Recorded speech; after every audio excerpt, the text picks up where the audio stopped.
I just got my new glasses from Zenny. Do you like them? They're pretty. I can't read a darn thing with these things on. Oh my God. How do people with long hair do this? Okay. You're the wizard of flyaways now, I think. The wizard of flyaways. You just can't stop touching it either. Confession time. When I was younger, like in high school, I had longer hair, but it was just a little bit at the back. Not this mess.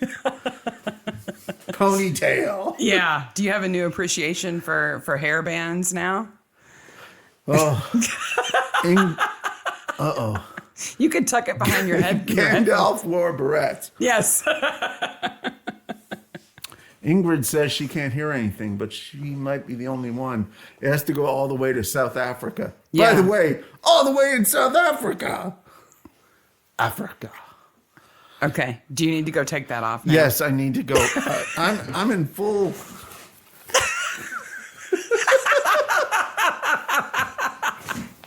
You're in full wizard gear. Full wizard gear. You look like you're being attacked by your own hair. I am. Okay.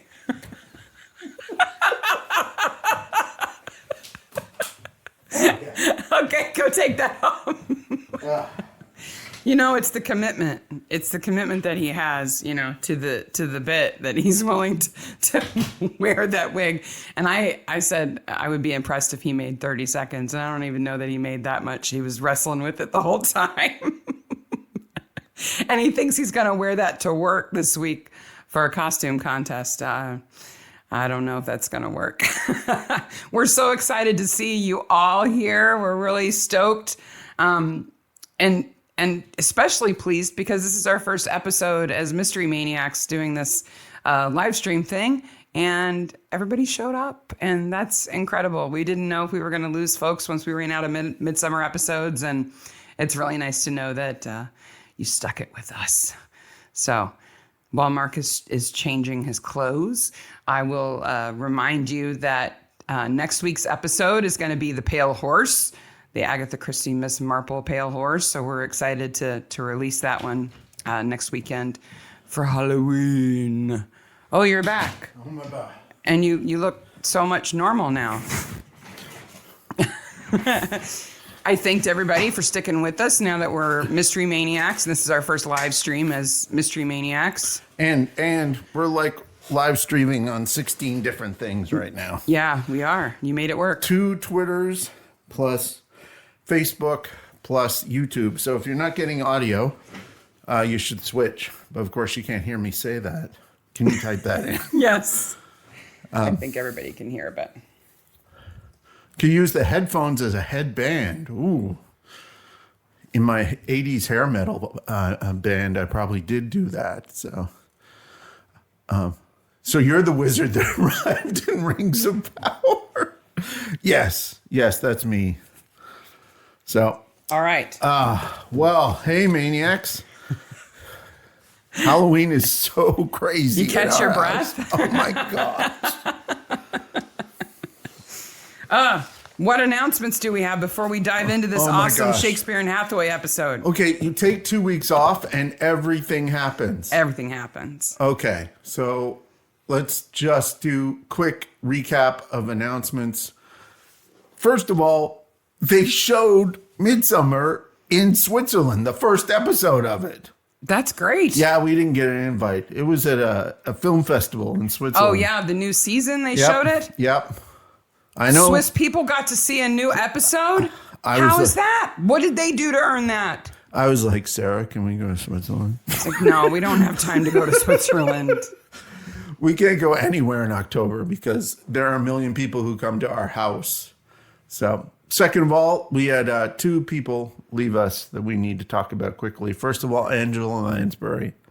It's so sad. Murder, She Wrote. Yes. I know everybody makes fun of it, but we all love it. And we love Make her. fun like, of it. The first time I saw Manchurian Candidate, I was like, whoa, Angela Lansbury's a completely different person than I thought she was. She had a wide range. Yeah, absolutely. And along with Angela Lansbury, we lost Robbie Coltrane. Yes. This 2-week period too. Cracker.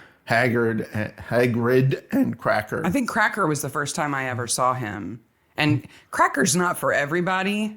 It's pretty edgy, sort of. But it's good. It's good. It's not a cozy, but it's good. He is fantastic. Yeah, he was a really, really good actor. Another thing I want to talk about really quickly is there are new Agatha Christie books that are out. They're Miss Marple stories. We weren't sure what it was, but it's new Miss Marple stories. And along with that, we were ahead of the curve. I'm telling you, we were so far ahead of the curve, it's not funny. How's that? Because we covered Halloween Party, and the next day, because he knew we were covering Halloween Party. Kenneth Branagh decided to make a movie. Yes. He made up his mind that night, got everything lined up, actors chosen, production, all that stuff. So Man, the next... such an idea stealer. So the next Kenneth Branagh Poirot movie is going to be... It's called Death in Venice, but it's Halloween Party. Set in Venice. Yeah. So they're going to do Masquerade instead of Halloween, I bet. It's going to be fantastic. Are there going to be kids at that party? I don't know, but I can't wait to see the costumes. Do they apple bob in Venice? I don't know. There's a lot of water there. There is. That's true. No apple bobbing in the canal. If you want to drown a kid, you got all those canals to choose from, I guess. Wow. That'll be interesting. Wow. Also, somebody just mentioned it, and I have a note here to mention it also. There is a Swedish version of Sven Herdsen. Yeah. Ariadne's character has his own show in Sweden. It started last year. It has a whole season already. I can't wait to see it. Yeah, definitely. I'll watch it in Swedish because it's going to be weird and have all sorts of in-jokes, which I absolutely love. Snip, snap, dragon. Yep. Speaking of strange in-jokes, okay, folks, the Magpie Murders released this week on last Sunday was the first episode and it was on Masterpiece. Yeah. And that based on the books written by Anthony Horowitz, who wrote a lot of Midsummers. You lucky people in the UK who have already got to see this, because the first episode we just sighed through the whole thing. It was very good. Just like, when we weren't shouting Midsummer. She was in a Midsummer. He was in a Midsummer. That's what we do. It's so bad when we go to movies. Yeah. But Magpie Murders came out this week, and that is absolutely fantastic. Also, and finally, just to announce in all of our socials, and I'll put it again in the show notes for this week, there is now a second Herald Times. That's our local newspaper. We were on the front page of the newspaper this week for our Halloween decorations. They didn't tell us. No. And the university interviewed us about our Halloween decorations, and they were like, do you guys do anything else? And we're like, yeah, we do a few other things. Yeah, we do some other stuff. Oh, boy. We're literally less known for our Halloween decorations than we are for this. Yeah, probably. Yeah. Well, we're worldwide superstars. Nobody from Cape Town comes to see Halloween decorations. You know, like, it's the scale thing, right? It's different. Yeah. So this is our first time using Restream.io to do it all, because we can do it centrally. We just got a notification. Congratulations, you received 100 chat messages on your Restream chat. Oh. Yeah, it's very cool. I can't believe that it's all working. So another timely thing, since we have just done Father Brown, and we talked Sister Boniface quite a bit. Yes. And now we're doing an episode of Shakespeare and Hathaway. Yes. Is that we were lucky enough to get Jude Tyndall, who is the writer for all of the Sister Boniface episodes and one of the creators of Shakespeare and Hathaway, and wrote this episode too, has agreed to let us interview her. Yes. So we will be interviewing Jude Tyndall after Halloween. Yeah. And that episode will be dropping after Halloween. So if you have questions about Sister Boniface or about Shakespeare and Hathaway, or if you've watched the Canterville Ghost that was released on. It wasn't on BBC. It wasn't ITV. It was the other. It was BBC. Was it BBC? That was released, I think, in 2021. I've watched 3 of the 4 episodes so far. It's very fun. Literally, She wrote the that. first question I'm going to ask her is, how is it to hit everything out of the park or whatever crazy cricket analogy you people do? She hits everything out of the heart. We have interest in the chat here. Yeah. First of all, Ingrid from South Africa goes, guys, my date has come around to watch me with this. This is a good sign. He's a keeper. To which I said, he's keeping. Yeah. Ingrid will post some pictures of our decorations. Yes. Maybe even do a little video or something. Yeah, if you don't follow my personal account, there's tons of stuff up there, but I'm going to do a smoke machine test with the dragon tonight. That's the kind of talk, the kind of decorations we're What talking. do you do on Saturday night, Mark? We have a dragon Smoke head. machine How big test. is that dragon head? It's probably 8 feet tall. Yeah, the whole thing. Just the head? Yeah, the whole thing. So Colleen, happy birthday! I'm going to publish a video. I'll have a kid film a video of the whole thing for us tonight. And all of the lights with all the lights on, because everything's out now. Because that's why we had to take last Saturday off, because, oh my gosh, we put out so many decorations. Yes, and the newspaper was coming by. Okay, are we ready to talk Shakespeare and Hathaway? Okay, Mystery Maniacs is a comedy recap podcast dedicated to British TV. Mystery TV. Each week we dig into an episode of the show, including the murders, the mayhem, the loonies, and everything else we love. This week we're covering Shakespeare and Hathaway, Oh Thou Invisible Spirit of Wine, Season 3, Episode 9. I'm Mark. I'm Sarah, and if you don't know that by now. Says so on your screen. So this episode was chosen by poll. We asked you, gave you lots of options, and we'll reserve the other options for maybe next year if we don't have something else to do for Halloween. So we'll definitely cover all your favorites, but we thought this one was fun. Plus, Shakespeare and Hathaway, there's not a lot of like overhanging plots. So if you've never watched any of the other episodes, you can drop you can in. watch this episode and kind of understand what's going on. You don't need to know a lot of what's going on. So this was originally aired on the 13th of February, 2020, which means this is a post-pandemic episode, which is weird. No, didn't it start in Yes, kind of March so of in March, 2020? It was right before the Right pandemic. before it, right. yeah. Directed by Piotr Skopyak. Szkopiak. Piotr. We'll have to ask Jude how to pronounce Yes. it. We'll put her on the spot. Written by Paul Matthews Thompson, Jude Tyndall, and Oliver Frampton. I wonder if Oliver Frampton is related to Peter. Oh, because they're all related because they're Framptons. Frampton. It's not a common name, I guess. True. So that the title of the episode, do you know what it's a reference to? Oh, thou invisible spirit of wine. Okay, it's easy with this show because it's Shakespeare. Yeah, but which Shakespeare? Do you know? I don't know. Invisible spirit of wine. I would assume that it's somebody who's drank too much and is seeing things. So maybe the king with his daughters was that one. Lear? Lear. Maybe Lear? No. Okay. It's from Othello. Oh, Othello. Yes. Oh, thou invisible spirit of wine, if thou hast no name to be known by, let us call thee Devil. Oh, nice. That's the whole line. Nice. Yeah, these are, of course, jam-packed with all kinds of Shakespeare references because not only is it Shakespeare and Hathaway, but it's set in Stratford-upon-Avon. A place we've both been to. But not together. Not together, but in the same year. Yeah, I think in the same month. Maybe in the same month. Before we knew each other. In the weirdness that is our life.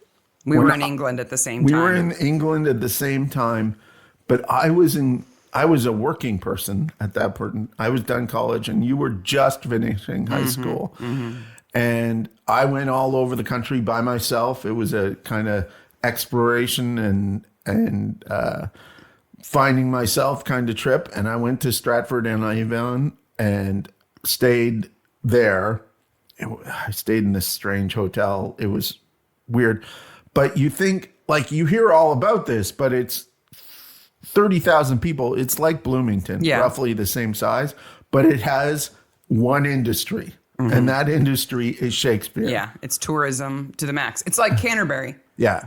You can't go to Canterbury and not see the wife of Bath every time you turn a corner, right? Yes. So Stratford is like that too. But it's beautiful, and they film the show there, as far as I understand. It's filmed there. But of course, like many places, they act like it would be an affordable place to live. Yeah. It's got to be so expensive to live imagine there how expensive. and work there.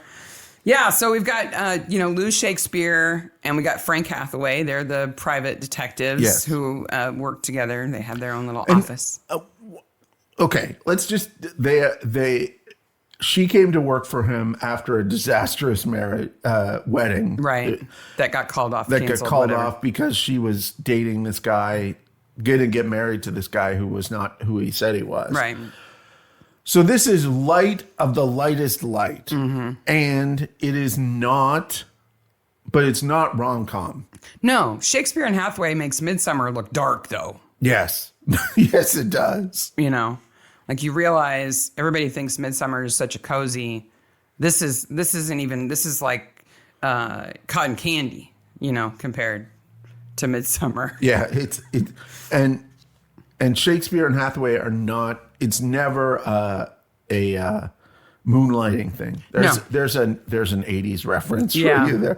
It's never under any question whether or not they're romantically involved. I have to say though, my favorite recurring character in this show is Sebastian. Yes, I love Sebastian. There is some Sebastian love going on in the He's track. their assistant. He's played by Patrick Walsh McBride, who hasn't done a lot of other work. And he's probably older than you think he is. He's in his 30s. Okay. But wow, is he underappreciated? I mean, he's so good in this show. Yeah, I think he's one of those people like the guy from Vandervalk who you see in another show and you're like, yeah, that guy's going to have his own show at some point in time. And I think he will have his own show. He's perfect for this role. Yeah, absolutely perfect for this role. And I would say in half of the episodes, he winds up dressing up and going, in to infiltrate some group or organization. Yes. So he's an actor, the character is an actor, an out-of-work actor, so he is good at doing that. He pretends to be a cameraman in this episode, and I have in my notes, nice gaffer tape. He says f-stop or something like that. He's like, I gotta check my f-stoppy thingamabob, right? And of course we have the Montagues and the Capulets. Yes. From Romeo and Juliet, the two feuding families. Can you imagine? They must have so much fun writing these. Can you imagine what it would be like to have a Shakespearean name in that town? They must just hate it. Oh, yeah. I can only imagine. Unless it's your business, right? And then you can take advantage of it, I guess. I looked for other detective agencies in Stratford, but there wasn't any fun named ones. They were all like big agencies from London that had like satellite offices there. Somebody ought to start one. There's business to be had. Okay. If we're going to England, we're definitely starting a detective agency. The other, I think, important actor in this episode, and a couple people have mentioned her already in the chat, is Rosie Jones. Yes. Who plays Penelope Lawrence, the ghost hunter. She is so funny. I know because of her disability, she struggles with speech, but man, does she work hard. Okay. And she's hilarious. Her stand-up is so funny. First of all, this is proof again to anyone who thinks this, that in the UK, if you're not the best looking, Robbie Coltrane, and Lazy Eye, remember him? Yeah. You can still have a complete career. If you have talent, they recognize it. And she is stupid funny. Here in the U.S., you wouldn't even get an audition, which is just stupid because, so many talented people who get awesome chances to prove themselves. Now, Jo Joyner, who plays Lou Shakespeare, did you know she was in Murdoch? Do you remember her in Murdoch? Yes, she was in Murdoch. She was in 2 episodes, a 2-parter in Murdoch. She was also in a Doctor Who with Christopher Eccleston, where she wears like Princess Leia pigtail buns, which is so funny because she looks so young. But I didn't know until I looked her up for this that she was in over 600 episodes of EastEnders. Yeah, she was a huge EastEnders person. I didn't realize that until now.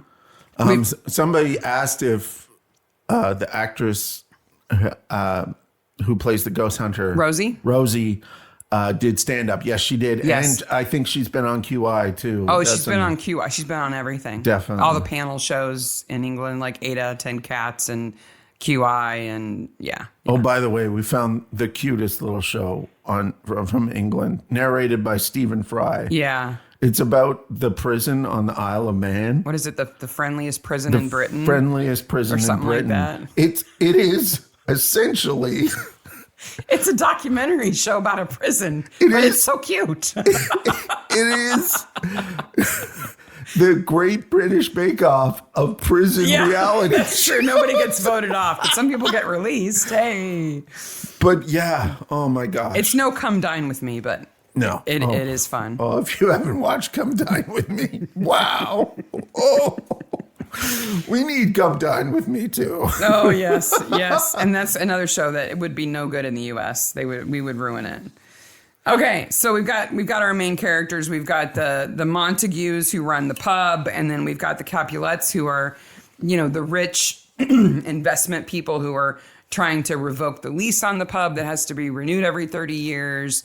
And of course, there's a rumor that the Montagues actually own it outright, but they can't find the deed. That's the setup, right? Yes, that it's a pub, so there's some sort of haunting. Yes. So that's Old why Lil. Rosie is there. Right. And she's a ghost hunter. And the whole idea that she has like a YouTube channel and she's this famous ghost hunter is just so funny. They play on that subscribe thing all the time. By the way, we are less than 100 people away from 1,000. If you're watching on YouTube and you don't click that please button, like and subscribe. I had lunch with Sarah's team the other day. I made them all subscribe before they could eat lunch. Before I even got there, you made everybody who works for me subscribe. Yep, absolutely. You're so rotten. Okay, so Rosie is a ghost hunter. And yes, they do absolutely a great job of making her boop beep machines. Like, there is no spook here. There's no scary. There's no suspense. There's supposed to be, but yeah. Like, we know there's no ghost. No. But I love all of her equipment. She's got EMF readers, right? Yep. She's got EVP recorders to pick up the spooky voices and lots of lasers. But the suitcase thing is my absolute favorite prop. It's like a leather suitcase full of, I don't know, boops and beeps and LED lights. Well, and it's got tubes that are lit up. And then a thing that spins on top of it it's a spatter guard for a skillet. Yes. Is what it is. It may as well be a tennis racket. And it spins around. It's perfect. And it goes beep beep boop boop boop boop boop. And that beepy boop is obviously added later. Yeah. None of the actors can hear it, but it's like the other thing I noticed about the audio. Did you notice when they go to the Capulet's office, there's a phone that rings the entire scene? Oh, yes. It's like, this is a very busy office. Listen, there's a phone ringing, and there's a lot of keyboard sounds and people in the background going, yes. And watermelon. That's the thing. So when Jude emailed us the first time, she said she called she listened to the podcast, which was fantastic. And she said we had a forensic view of the episode. Oh, yes. I'm like, you haven't seen anything yet. Oh, no. Wait till we get to the newspaper and the Facebook page and the all diary. That stuff in here. Yeah. Yep. Yeah. So I like paranormal stuff. I think it's fun. I'm not sure if I believe in any of it, but I think it's fun.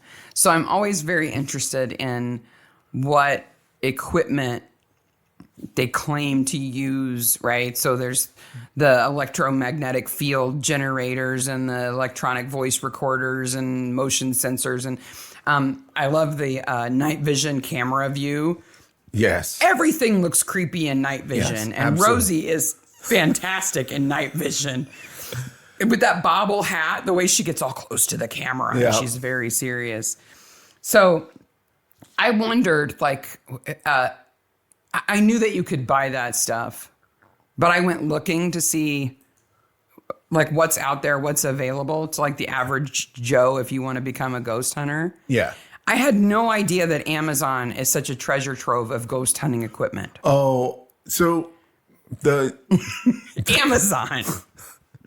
to go back to our earlier conversation, the comic book that I write and publish is you have about ghost ghost hunting, hunters. yeah. And when I started writing that comic book, I looked up all that stuff on Amazon. Well, what's amazing is if you take the same product and add ghost hunting to the title of it, you can increase the price by like 20%. Nice. So, and I'm not kidding, a roll of black and yellow hazard tape, you know, that you would like crime scene tape. Yeah, like is gaffer tape. It's like $10. No, Yeah. it's not sticky. It's the tape you mark something off with, Okay. right? It's like $10 a roll. Yeah. But the same product sold by the same company, if you add ghost hunting to it, Yeah. is $15 on Amazon. This is your ghost hunting podcast. It's serious ghost hunting tape. And the same thing with cat toys. What? Yeah, so they're like little plastic balls that when you roll them, they have LED lights that light up. They're like $2.99 a piece. Okay. But if you put ghost hunting motion sensor in the description of the cat toy, Okay, I'm going to say... they like double the price. You know, there's the thing on the internet of this sentence has never been said before. Yeah. I'm prepping you here. Okay. What do cat's balls have to do with ghost hunting? So when cats bat them around, they light up, right? And the idea is that you put these balls around, and if a ghost walk through, it'll bump them, I guess, and they'll light up. I guess. That's the answer to your question. My favorite part, though, is the person selling them didn't even change the photos. Oh, nice. So there's a cat in the ghost hunting photos. It should have a little ghost cat. It should be a ghost cat at least. Or Casper. Casper. Or somebody. Or just cover the cat in a sheet. Yes. Just Photoshop a sheet on top of it that's cat shaped but has 2 black dots on it. But man, Amazon has nothing on Etsy. Oh, I can imagine. So Etsy is the... It's supposed to be homemade stuff that Yep. people sell, right? There's lots of entrepreneurial crafters, It is artists the selling craft on there. fair of your town on the internet. But it's also a place to sell stuff that you can't get away with selling on Amazon, Yes. like mega power spell breakers. What? Yeah, Oh. they're $600. What? But the picture. We're okay. No, we no, are wait. in the wrong You've heard business. nothing yet. The picture for the mega power spellbreaker has handcuffs, stacks of cash, and a ball gag. That's what you need to break a spell. Did not think that ball gags would come up in this episode. I did not either.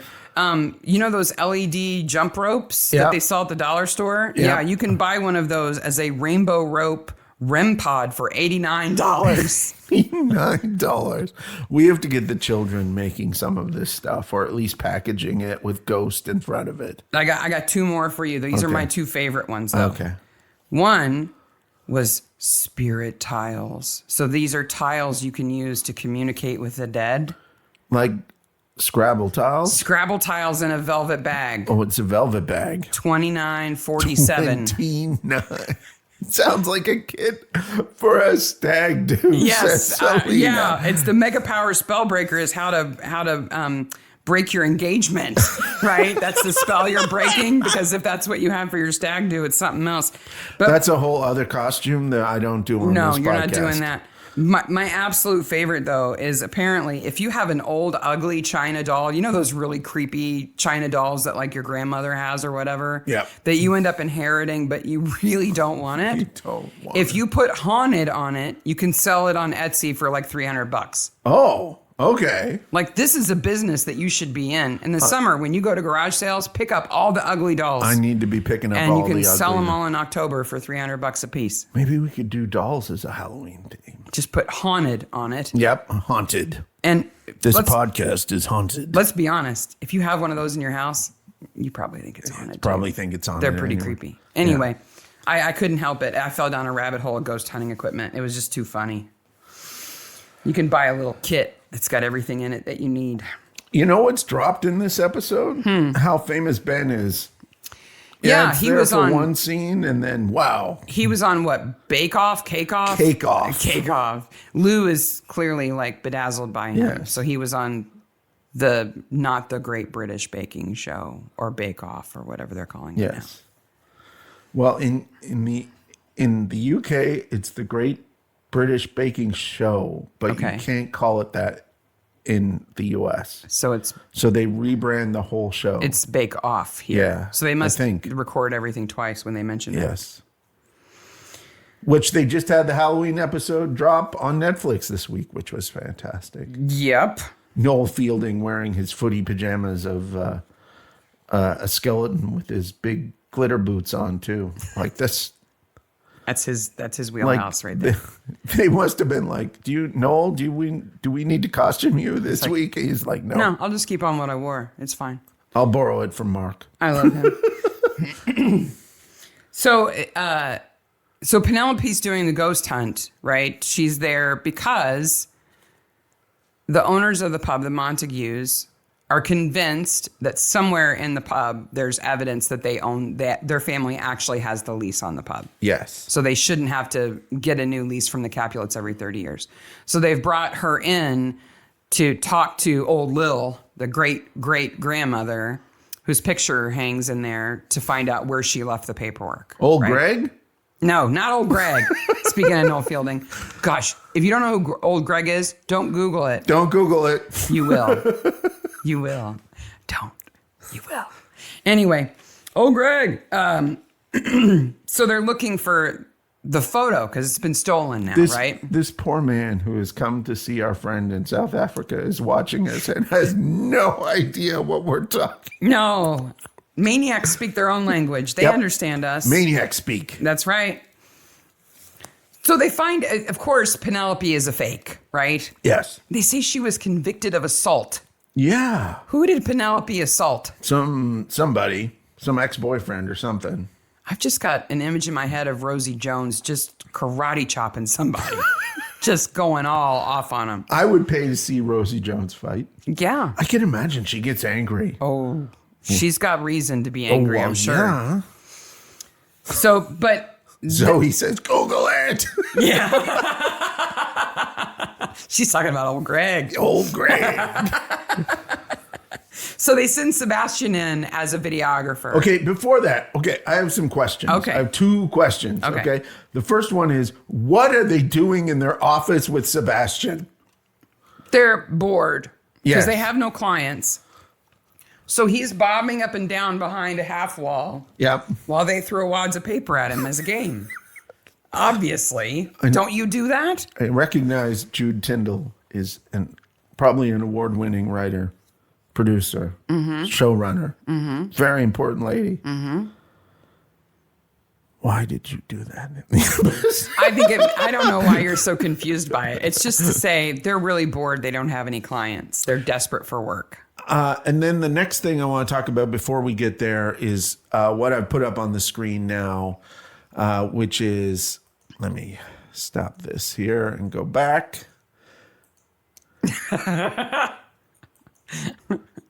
You're scrolling through pictures here. Yeah.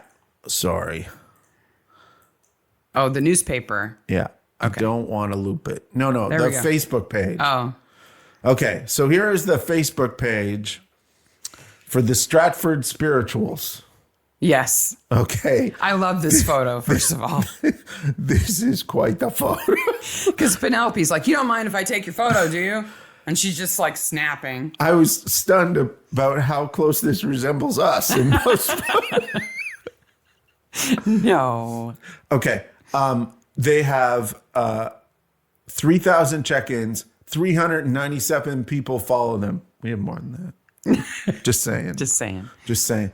This address doesn't exist in Stratford. Because of course you looked This it up. pub doesn't exist. Price range is £2, which, okay, I'm sorry, England. Are you going through some political turmoil Some right economic issues. Would you like to buy a prime minister? No, a head of lettuce instead. Yeah. Oh my gosh.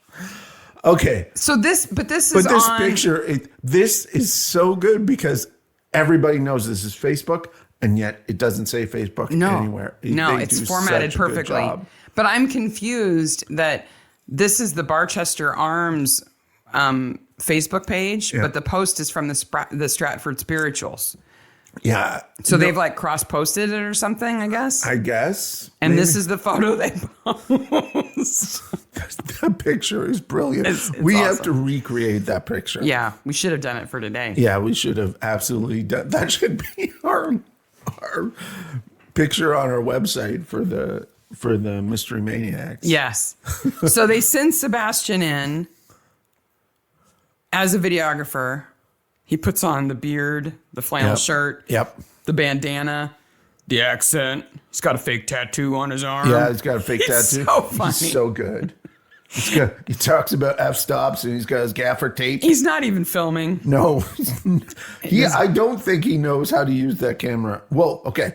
I don't think he does a great job of pretending not to know how to use that camera. Yeah. But he gets Penelope in the night vision and everything and on the stairs. Meanwhile, Shakespeare and Hathaway are upstairs poking around, knocking things over, and they're like, oh, listen, it's a ghost. It's like, if you've ever watched one of those ghost hunter shows on like the Discovery Channel or whatever, that's exactly what they do. It's all night vision, spooky. Now, dear listeners, those who know me know I stopped here because that room is a mess. Just disgusting. I'm like, could you not clean it up? I don't know why Penelope has a room in the hotel when she's got her command center out in the parking lot. That's a fan. We need a Mystery Maniacs van. A command center? Yeah, we need a command center. Like a mystery machine? Yeah. Like Scooby-Doo? Absolutely a mystery machine. Yeah. You need to buy some more merch so we can get a mystery machine. And then they get the voicemail from Penelope. It's priceless. Yes. She's like, I have to admit, I stole the photo. I was... Okay, first of all, voicemail doesn't work like that anymore. No. They have an answering machine. They have an answering machine. I was trying to, stir up some publicity. And then she goes, oh, it's you. Oh, no. No! Yeah. I want to say Rosie Jones wasn't really even trying to sound like she was actually being attacked. No, I don't think so. It's just, no! Click. No, and like clearly filmed after she had left the set. Yeah. Yeah, absolutely. They just captured the audio. Yeah. So, of course, Shakespeare and Hathaway rush over there because that's Penelope calling them to, one, admit to the crime. Yes. And fakery. Yes. And two, clearly, she's in trouble. Yes. I can only imagine that Stratford is, I can't remember, but on foot, it can't be that big. But, they're in the car. And they're not that far. Lou's car is always fantastic anyway. It's a little tchotchke-ish. Well, you have to remember, too, that before Lou became a private detective, she was a beautician. Yes, that's true. Right? That's true. So that's why she's got rollers in the car. And they use so many good things to do characterization of her. Yeah, all of her feathery pens and pink iPad cases and everything, right? So they find Penelope strangled in her command center. What did you think of the corpse? Okay. This poor woman struggles every day with her body. Mm-hmm. She does. Mm-hmm. And valiantly and heroically. She's an ass kicker. No question. And does a great dead body here. She does. She does. Really does. Great dead body here. But it's Shakespeare and Hathaway, right? Yeah. So it's not like, her brain's not bashed in or anything. No. She's got a few red marks and she's... Yeah, we're not even really sure how she dies at this point. She's strangled. Yeah. We think she was strangled. And at this point, you go, oh yeah, this is Shakespeare and Hathaway. Yes. It's the cozy of cozies. This right? is not, it's certainly not Midsummer. No. And it's not Fargo. It's a long way from Fargo. It's not It's not fun. I mean, we only watch cozy things for Mystery Maniacs, right? Yeah. We're not into procedurals or, Nope. really gory things. We like mysteries where, somebody usually gets murdered, but the murder is not the point. It's the puzzle. Though we That's do the point. constantly point out, like, there should be a lot more blood Well, here. yeah. But this is almost to the extreme, right? So that got me thinking. Yes. As we talk about this episode and as we talk about other shows, we're going, we've got to explore outside of Midsummer now, that we ought to have some context for the difference between some of these shows. A way to explain to people what kind of show a show is before they've seen it. Right. In case they've never seen it before. Absolutely. So I have invented the Gorometer. The Gorometer? Yes. Can you put up a picture of the Gorometer, please? Here we have the Gorometer, which goes from oops to we're going to need more bleach. Yes. So at the left end. This is patented, by the way. Oh, yes. The Gorometer. This is the Mystery Maniacs podcast, Gorometer. Yes. So where we are now with Shakespeare and Hathaway, we are definitely over on the oops end. And if you'll click the next one, we start this end with a rolling pin. Yes. This is the rolling pin end. It's the kind of show where somebody gets killed simply by being like, bonk on the head. This is bonk bonk on the head. Right. Yeah. It's, oops, I killed him, I guess. It's no. old school Star Trek reference for you there. Yes. But no blood, no gore. And really, the method of death isn't even really important. It's the fact that that person has been killed and somebody did it that is the point. This screams Mr. and Mrs. Murder. This is exactly Mr. and Mrs. Murder. All right. Will you go to the next spot on the Gorometer, please? Okay, the next spot So the next one is somebody falling down the stairs. is somebody falling down the stairs. Yes. So here we have a bit more intention, This needs to be a shirt.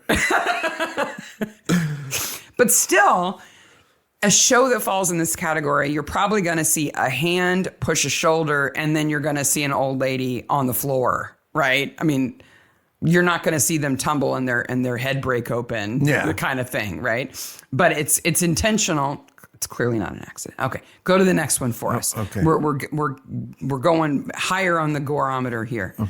So the next one is poison. And I would say that most of Christie is in this sort of area. I would say Christie is between this one and the next one, right? So poison, it just means that it's the kind of show, the kind of mystery where clearly somebody has intent. It's premeditated. So they've prepared, they've acquired the poison, and they've given it to the person. And maybe we see them being sick or like, and then they die. And maybe there's some spittle, right? Yeah. But still, no blood, no gore, no guts hanging out, nothing like that. Yep. But it's a bit more malicious, I guess, is the point. Then we go to the next level in the Gorometer, which is a dagger, right? Small knife. Typically on a show in this category, you might see somebody get stabbed in the reenactment when they're saying who did it. Yeah, like we saw in the Christie episode where they stabbed the clerk. Right. Yeah. But there's not a whole lot of aftermath. No. So it is violent. It is a weapon. There's some blood, but not a lot. It's like on the shirt or something like that where it's just not grievous, right? Yes. But then we get to the right side, and we're still, the whole meter is still in the cozy land, right? So even the worst here is not going to be too bad. So the next one is a pistol, right? Yep. So gun violence is pretty rare because most of the shows we're talking about are British, and guns just are not that common in England. Yep. Occasionally you get a stop, shot. Or I'll say stop again. Occasionally you get a shotgun, though, right? Maybe, yeah. In a hunting kind of setting out in the country. You got a license for this gun? Right? Yep. And so you might see some gunshot wounds. You might talk about trajectory. You might get actually the coroner talking about kind of gorier details about the body. You might see a body more. Yes. In my mind, these are Midsummer scenes where you see the body in the coroner's office. You and might see a wound. Yeah. Yeah. So we're getting a little bit gorier, but still not nasty, right? No. Then you get to machete level. I'm going to say that our favorite dead body from Midsummer is at this machete level. The naked burn victim dead body. From the crop circle? Yeah. Yeah, I'd say he's at machete level. Yeah. Because it's like it's a violent death with intent, with a weapon that could not be an accident. And you're going to see the aftermath of it, but not in a nasty way. But right? hold on, Philk, one of our longtime listeners, just stopped in to say hi, and I just want to make sure that Philk gets a hi from us. Absolutely. So at this level of the gorometer, I mean, you're bringing a weapon, right? Yeah. With the intent of using it. And it's Flick, not Philk. I can't believe I just did that. Flick. Yep. And it ain't going to be pretty, right? Yeah. And then finally, we have... my favorite. Oh yeah, the rolling pin could be a wheel of cheese. Could be a wheel of cheese. And then finally we have the wood chipper. Yes. This is maximum violence with total charm, right? Yeah. Because we're talking about cozies. Yeah. Where, there's just not there's not any way to cover it up. It's definitely violent. It's definitely nasty. You're probably going to see some aftermath. But still, do you notice the little arm and leg going in there? Yes, do you notice absolutely. that little detail? That's fantastic. My little touch there. Yeah.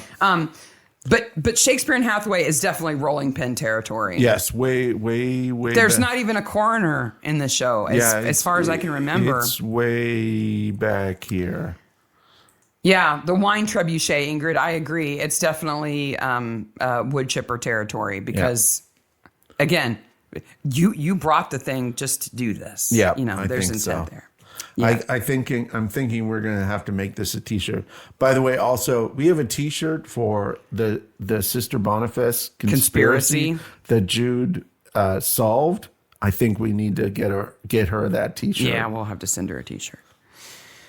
So they need to find out, of course, who killed Penelope, because now it's serious. And what they do is they need some more information, so they go to the library.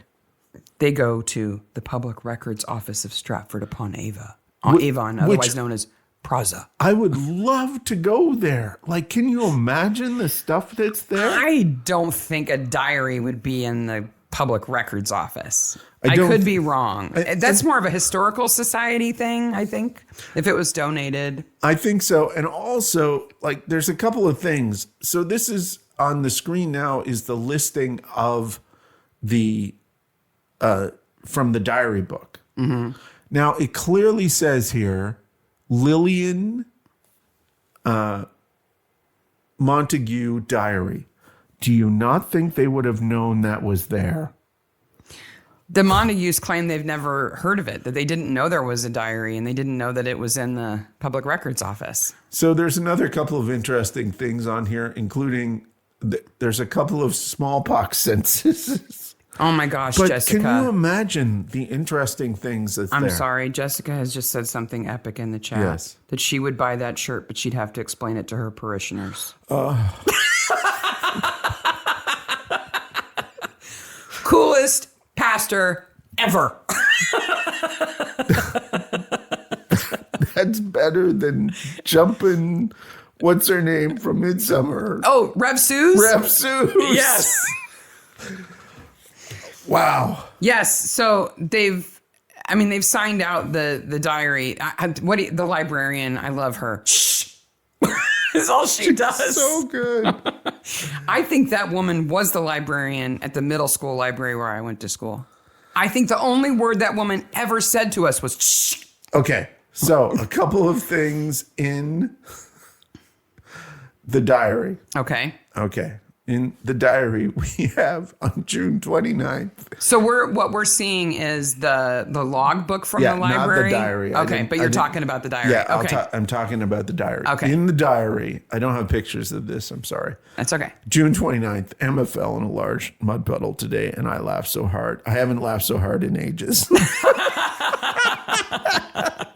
Right on, Mom. July 6th, Father Sims enjoyed some wine. We hope he comes back. And finally, September 1st, bought 4 bottles of Stratford gin from Miss Quigley approves. And finally, August 30th, paid 15 shillings to old Ian, but I'll get it back eventually. What does that mean? It's all full of gambling and wagers. Okay. So she lost it to him, but she'll win it back. Yeah. I can only imagine if my grandmother had a journal. Oh, I wish she'd kept a journal. We were just talking about this the other day. Our children will have this record that they can listen to hours of us talking. Not that they would want to. Is that a good thing or a bad thing? I don't know. I don't know. Is this the one where they make the ball gag joke? It's so uncomfortable when they do that. The other picture that Maniacs, I have... as a side note, my grandmother, I come from a long line of awesome women. My grandmother had 3 confirmed kills in her lifetime. Yeah, 3 confirmed kills. Okay. She never went to prison. Nope. There's awesome stories there. Yeah. I really wish I had her version of them. Just saying. One of them, she was on roller skates at the time. It's amazing. Selena wants the Gorometer on an apron. I think that would be that would be good too. Yeah. So one thing we didn't talk about is how they find out about the local ghost hunter being fake. Mm-hmm. They print the out newspaper. the Stratford Star. Okay, this is not a real newspaper. I have the picture up here. I don't know how they managed to print the front page of the newspaper, but at an angle. I don't know how they'd managed to do that either. Also, she's reading the paper when he prints it out. And he prints out 3 copies so they all can share. Yep. Yes. So, Poor Penelope. included in this, across the top, are the following stories. Golf lessons included, local family, and local family wins. It says wins lottery. That's Okay. right. Then they have charity appeal for help. Down on the side, they have squirrels are the new rats. Okay. And the best one is down in the bottom right-hand corner. It says, local team triumphs again at regional competition. That is the most generic. They're the most generic. Competition at what? What kind of team? So I looked up the local Stratford paper, which was the gold mine. Oh, the real one? Yes. Okay. So it's the Stratford Herald, which we also have the Herald. In a weird way, there's a bunch of stuff in Bloomington also named after Shakespearean stuff. Like there's a neighborhood called Arden and stuff like that. Okay. So the first headline on the Stratford. And this is the real newspaper. The real newspaper from today. Headley in Arden to get 20 miles an hour speed limit on High Street. 20 miles an hour. 20 miles an hour on the High Street. Speed demons. Yes. You can probably take the newspaper down. Yes. Okay. But this was the second story. Okay. Local outbuilding explodes. And the pictures, some guy's shed blew up. They don't know why it blew up, but it was like a shed in his backyard. That's the second story. Might there be something explosive in it? Some rumpy pumpy. I'm thinking maybe some meth. Maybe. Or some scrum. Praise for fire service as fire rips through sheds in South Warwickshire. Wait a minute. Did the outbuilding explode and light a bunch of sheds on fire? Yeah, I think so. Oh, Stratford, you poor people. So then there was a reference to the Bards. That is their football club. Okay. Their football team, their soccer team. Their soccer team. It's called the Bards. The Bards. Okay. I mean, it could be worse. The Stratford Town Football Club. Okay, Sarah, it's time to play Ask Obvious Question. Okay. Where did the Stratford Town Football Club play? The Stratford Town football field? No, they play in Tiddington because they don't play in Stratford. Of course. Oh my God. The closest field is in Tiddington? Tiddington. Is that with D's or with T's? They're currently the member D's. They're currently a member of the South League Premier Division Central.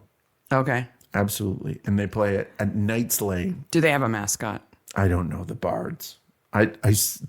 They have Bruins colors, so I hate them. But yellow and black, but I'm just imagining a big Shakespeare head mascot. that would be awesome if it was know? like Wee Willie Shakespeare. Yeah, like little body, big head. Yeah. Certainly better than that Seattle Kraken mascot, whatever that is. He's a troll. Yep. So back to the plot here. Yes. So Stephen Capulet admits to breaking into the pub and stealing the picture. Yes. Right? Though Penelope has admitted stealing the picture. Yep. I'm not really sure about that, but I believe that Frank actually did it because they find it, right? But then they notice that there's missing pages from the diary. Yep. And they get found in his desk. Yes. So what we haven't talked about, we talked about Ben a little bit, but we haven't talked about is Capulet's son. Because who's Chris. There's two families. There must be star-crossed lovers. Of course. There should be people in love who shouldn't be because they're from feuding families. Oh, Kimberly can now leave the chat. She said Bruins rule. Oh, Kimberly. I'm sorry. You could stay. Yeah, of course. So Ben gets arrested for drunken disorderly. Yeah. So we're supposed to believe he's been out all night drinking and being rude, but they've released him. I guess. So I guess he was in the drunk tank overnight. Yes. And he calls Chris. And Lou and Frank see them in the park. And they know they're a couple. And they confront them. And it turns out Chris has been on the Montague side the whole time. His dad is the bad guy. He's not the bad guy. He's been trying to help, right? Yeah. So he gave them back the diary pages. And that's where they find out about the tile. Well, they find out about Lou saying, Big Lil, old Lil. Yep. Big Lil, old Lil saying, if you look at the photograph, you can find the place where the deed is. Yes. And so that was in the diary. So, of course, Capulet ripped that out of the diary and hid it. Yeah. But his son found it and Yes. returned the pages to them. Yes. That guy, the guy who plays the dad Capulet, always plays that guy. He's so good at playing that. His guy. name's Richard Lintern. Yeah. He was in Midsummer. He was in Picture of Innocence. That's right. He plays Barnaby's new boss, Martin Spellman. whose girlfriend is the one who gets the pictures taken of her. Yes. Wow, we've taken an adult turn in this episode quite a few times. Yeah. Ella Kenyon, who plays Melanie Montague, the bar owner, she was in Midsummer. She was in Death of Small Coppers. Yes. And so was Mark Benton, who plays Hathaway. Yes. They were both in Death of Small Coppers. And that's the episode that has all the references in it. Yes. Yep. Lots of Midsummer people. Yes, and Thomas from Small Witness, too. So Silent Witness. Yeah. Which is at the very other end of the spectrum. Yes.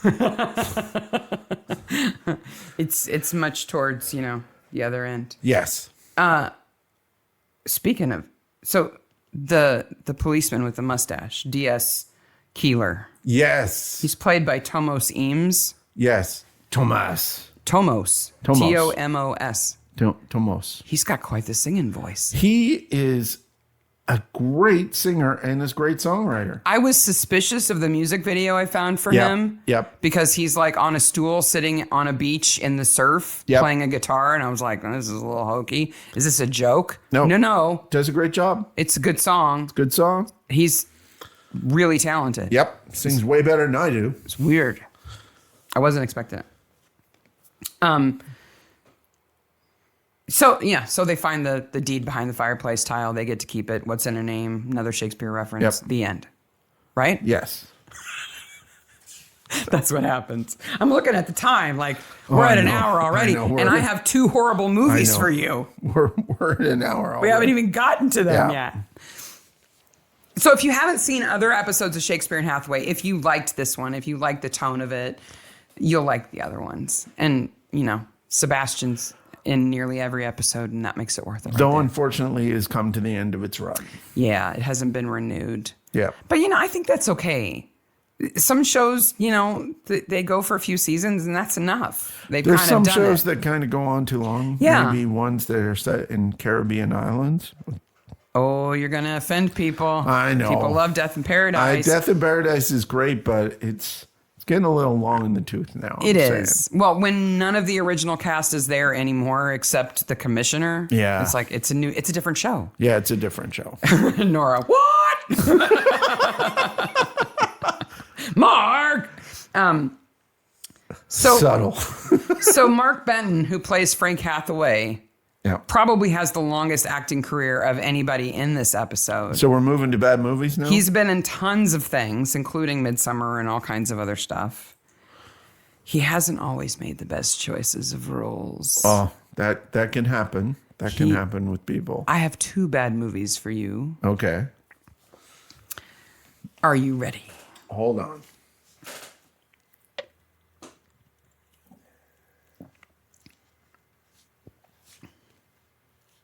I agree about Murdoch, too. I think it has gone on too long.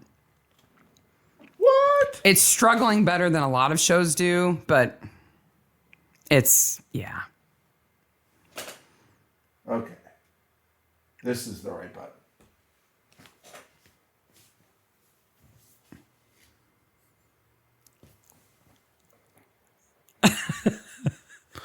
That's There our you go. children. Yep. All right. Are you ready for horrible movies? I'm ready for horrible movies. You'll be able to see the smoke come out of my head here for these movies. Are you going to go back to... Yeah, you did. Okay. So the first one is a 2008 movie. Okay. It's relatively recent. Yeah. And Mark Benton, who plays Frank Hathaway, Yes. is in it. The tagline, "The 50s are back with a vengeance." And here's a summary for you. Memphis. Okay, Tennessee. It's Americans doing Tennessee. Memphis cop. British people doing Tennessee. Yeah. It's fantastic. Memphis cop Lieutenant Mackenzie is called in to investigate a series of strange deaths and weird sightings following the resurrection of a murder victim from the 1950s. It co-stars Faye Dunaway. In 2008? Mm-hmm. Oh, and this is not Bubba Hotep. No. A great movie. Faye Dunaway stars in it, and Mark Benton's second. Mark Benton is second. No, I don't know this movie.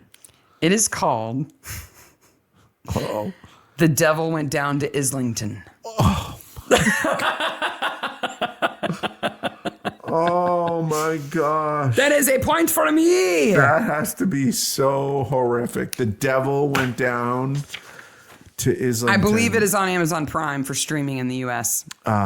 Well, this is the month where I get to watch horrible movies kind of on for free. So Are you ready for the second one? Okay. We're number 2. If the devil goes down to Islington. If the first movie was a stinker, yeah. this is like cesspit. Okay. Are you ready? Okay. This is a 1997 movie. Okay, 97. Mark Benton is also in this. Okay. Hathaway. Yeah. A little girl is in a hospital dying of cancer. Death row inmate Rudy Salazar has the bone marrow to save her life. Okay. His sentence is changed to life without parole in exchange for donating his bone marrow, but he escapes on the way to the hospital and begins another reign of terror.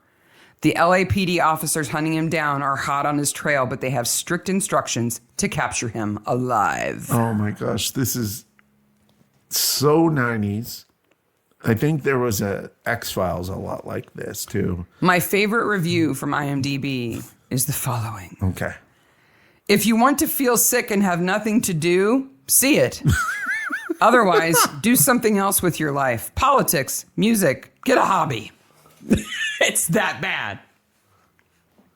Do you need a hint? Yeah.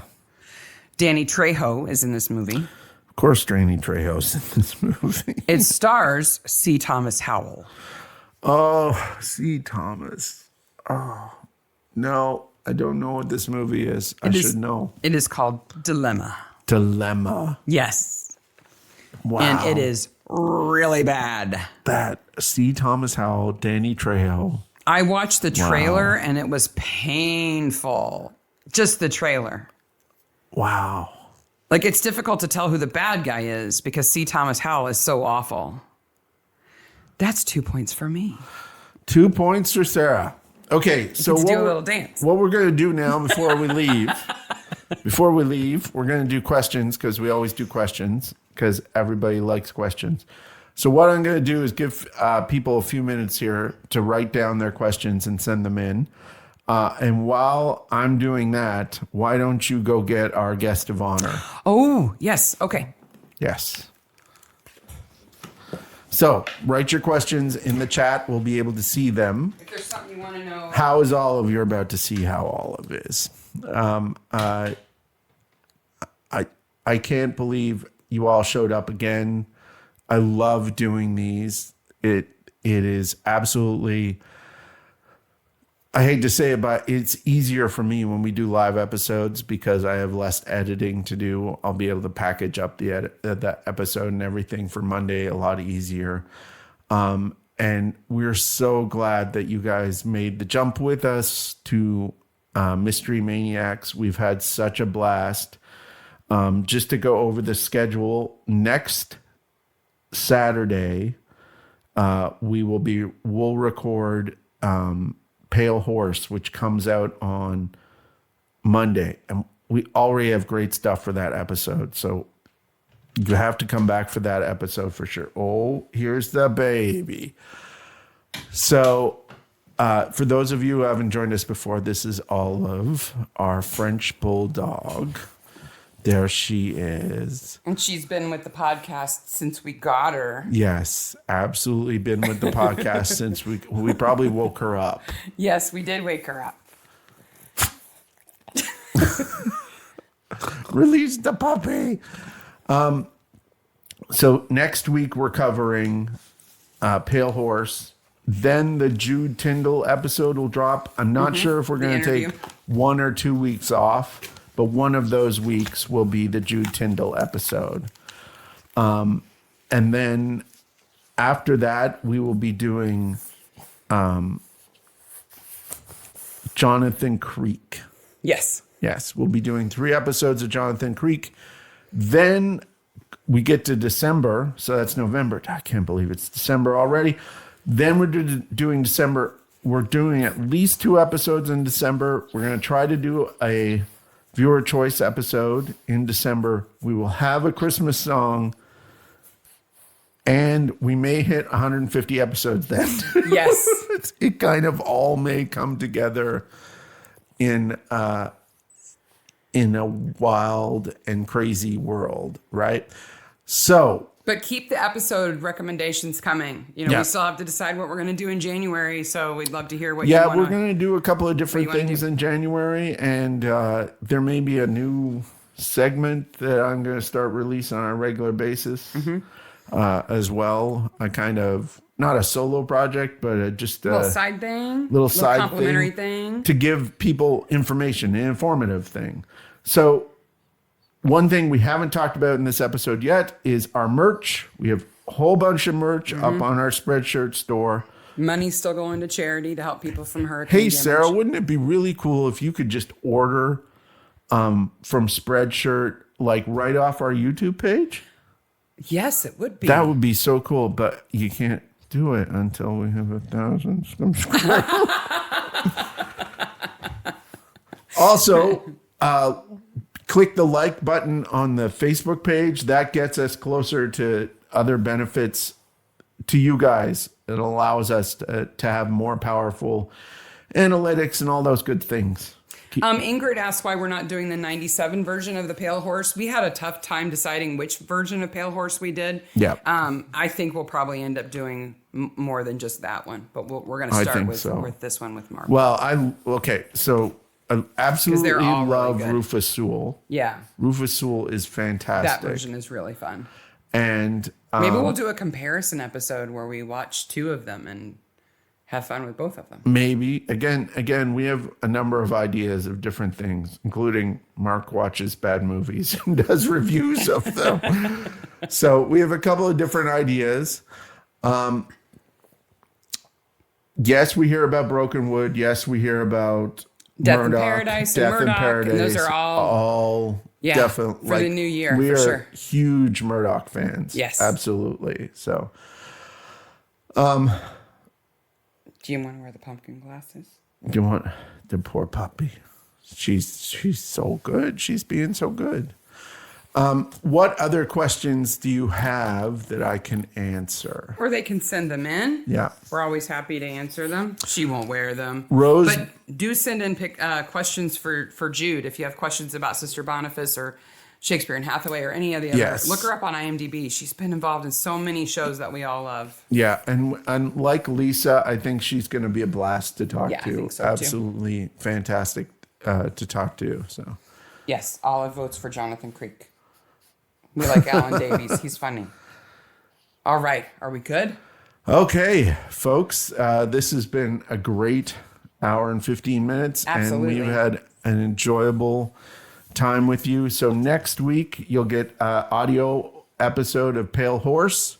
And then we'll be off for a week. Yes. And I'll make sure to put the garometer up on the shop. Yes, and we will put pictures of Halloween up all over the place, and I'll make a little video tonight, maybe. Yeah. Of it to share with everybody. Is that a good idea? Absolutely. Yeah. We hope you all have a lovely day. I can't believe South Africa, New Zealand, Australia, UK, everywhere. Thank you all so much for coming. It was really fun. Amazing. Happy Halloween. Happy Halloween. Spooktober. Okay. Bye, Maniacs. Bye, Maniacs. You say bye.